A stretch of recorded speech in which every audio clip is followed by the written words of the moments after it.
The first thing I noticed was the silence. Not peaceful silence, the kind that presses against your eardrums, like something is deliberately holding its breath. I'd been at Aunt Renee's farmhouse for 3 days before it started. She'd left me the keys with a handwritten note taped to the fridge. Pipes groan, floors creak. It's just the house talking. Don't let it spook you. She'd driven north to visit her sister before I arrived, which meant I had the whole property to myself for the last week of August before I flew back to Seattle for my second year of graduate school. I was supposed to be finishing a research paper. Instead, I spent those first 3 days walking the wraparound porch at dusk, watching the low hills roll out into darkness, trying to remember the last time I'd been genuinely alone. Then Wednesday night came, and I stopped enjoying the solitude. I'd gone to bed around 11. The farmhouse is old, built sometime in the 1940s, according to Aunt Renee, who bought it 2 years ago after my uncle passed. The room she'd set up as a guest space was on the ground floor, right off the kitchen. I liked that it faced east. I thought I'd wake to sunlight. What I woke to instead was sound. I lay still in the dark, certain at first that I was imagining it. A low, rhythmic knock. 1, 2, pause. 1, 2, pause. Steady as a metronome, coming from directly beneath the floorboards under my bed. I held my breath and counted. It didn't stop. It didn't vary. Whatever it wasn't random. I turned on the lamp and sat up. 2:17 a.m. Old house, I told myself. Expansion joints. Something with the water heater. I'd asked Aunt Renee about the layout when she first bought the place. She'd been thorough. She always is. She'd mentioned a root cellar out by the garden shed, sealed off years before she bought the property, but said the house itself sat on a concrete slab. No basement. No crawl space accessible from inside. But the sound was coming from inside, directly below me, below a slab that was supposed to be solid. I got up and walked the length of the room barefoot, pressing my foot experimentally against different sections of the floor. The knocking seemed to move with me, or maybe it was everywhere, conducted through the whole foundation at once. I stood in the center of the room for a long time just listening, my arms crossed over my chest, trying to feel calm. The knocking stopped at 2:44 a.m. I know because I watched the clock the whole time. I didn't sleep much after that, but by morning I'd rationalized it down to almost nothing. Animals, raccoons, maybe, or a groundhog that had burrowed under the slab. I made coffee, sat on the porch, and watched a hawk do slow, lazy circles over the eastern field. By noon, the night felt distant and a little embarrassing. Then Thursday arrived and the sound came back. Same time, same rhythm. I was ready for it almost. I'd left the lamp on low and kept my phone beside me. But ready or not, there is something that happens to your body when you hear an unexplained noise at 2 in the morning that no amount of rational daylight, thought can fully prepare you for. Your chest tightens. Your hearing sharpens to something almost painful. Every shift of shadow in your peripheral vision becomes a shape. This time it was louder. Not dramatically, not doubled in volume overnight, but noticeably, distinctly louder. Like whatever was producing the sound had moved closer to the surface. I sat up against the headboard, knees to my chest, and listened to it for 47 minutes before it stopped. This time I didn't try to rationalize it. I just waited for morning. Friday was the night the sound changed. The knocking was still there when I woke at 2 a.m. But underneath it, woven through it, was something else. A low, irregular scraping, like something being dragged across rough concrete. It lasted 4 or 5 seconds at a time, then stopped, then started again. Not rhythmic, not mechanical. The word that kept surfacing in my mind, the one I kept trying to push back down, was deliberate. I called my aunt at 2:30 in the morning. She answered on the second ring. I described everything. The knocking, the progression, the scraping. She was quiet for a long moment. "Renee," I said, "the house is on a slab." "You're sure of that?" Another pause, longer this time. "There's a vent panel on the north side," she finally said. The inspector didn't flag it. I stood there holding my phone in the dark, listening to the scraping below my feet. "I'll check it in the morning," I said. I didn't sleep at all. Saturday arrived overcast and cold for August. I circled the north exterior wall slowly, trailing my fingertips along the siding. The vent panel Aunt Renee had mentioned was nearly invisible. The same weathered gray as the boards around it. Painted over at least twice. I almost walked past it. What stopped me was the ground in front of it. The soil was darker there, pressed flat as though something had been set on it repeatedly, and the grass had been worn away. In a narrow strip leading toward the old garden shed 30 yards away. A path, faint but undeniable. I kept walking the perimeter, around the far corner of the house.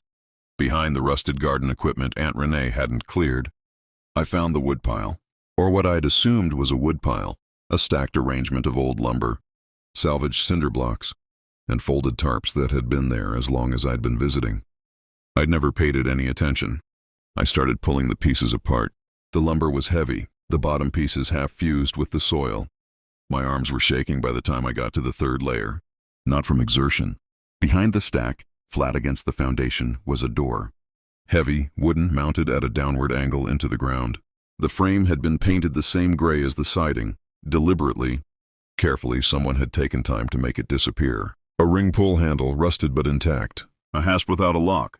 I opened it. Concrete steps led down into darkness. Cool, stale air rose up to meet me, carrying the specific smell of occupation, not decay, but of breath and warmth trapped for a long time in a place with no window. I turned on my phone's flashlight and went down. 7 steps, a packed dirt floor. The space was low enough that I had to hunch, and in the flashlight's beam, I saw what I'd been afraid of seeing. Along the left wall, empty cans, labels peeled off, arranged in a neat column. A folded piece of carpet, darkened at the center where someone had lain on it. A plastic water jug, recently emptied. These things alone would have sent me back up the stairs. What stopped me were the walls. The foundation posts were old-growth timber, thick and rough. Every surface had been marked. The nearest post was covered in vertical tallies, grouped in 5s. Dozens of groups, more than I could count in the thin light. On the post behind it, drawings had been scratched directly into the wood. Not graffiti, not random marks. Deliberate, detailed images arranged in deliberate sequences. Their content was so disturbing that I have not described them to anyone in full. Not to my aunt, not to the police. Some things, once you've tried to explain them, never go back into the part of your mind. Were they easier to carry? I was back up the steps in 4 seconds. I pulled the door shut. I walked, not ran, back inside and locked every door behind me. Then I sat at the kitchen table and stared at my phone for a full minute before I could make my fingers dial Aunt Renee arrived late that afternoon, 4 hours after my call. She walked the exterior, descended those steps herself. Came back up pale and saying very little. I didn't know, she said. She kept saying it. Mara, I swear to you. I didn't know. I believed her. The door had been built to disappear. Whoever used that space had not wanted anyone to know it was there. We drove to the sheriff's department together. 40 minutes on a 2-lane highway through farmland. I could not make myself look at the way I normally would. A deputy named Holloway documented everything. He photographed the walls for a long time without comment. When he came back up, his expression had shifted in some small but important way.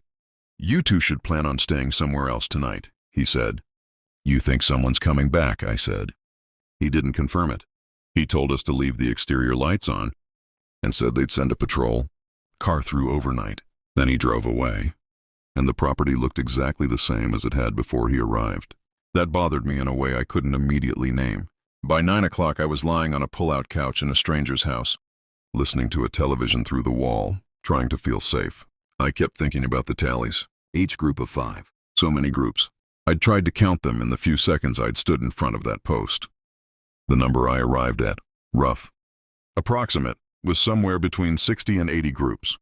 If each mark was a day, that was between 12 and 16 weeks. 3 months, possibly 4, in which someone had been living in the ground beneath, a house where my aunt slept alone above them, oblivious, while the August heat pressed down on the fields and the evenings looked exactly the way evenings are supposed to look. My phone buzzed at 11:48 p.m. A text from a number I didn't recognize. No message, just a photograph. The image was dark, slightly blurred at the edges. The way a photo looks when taken without a flash. It took me several seconds to understand what I was looking at. Then I did.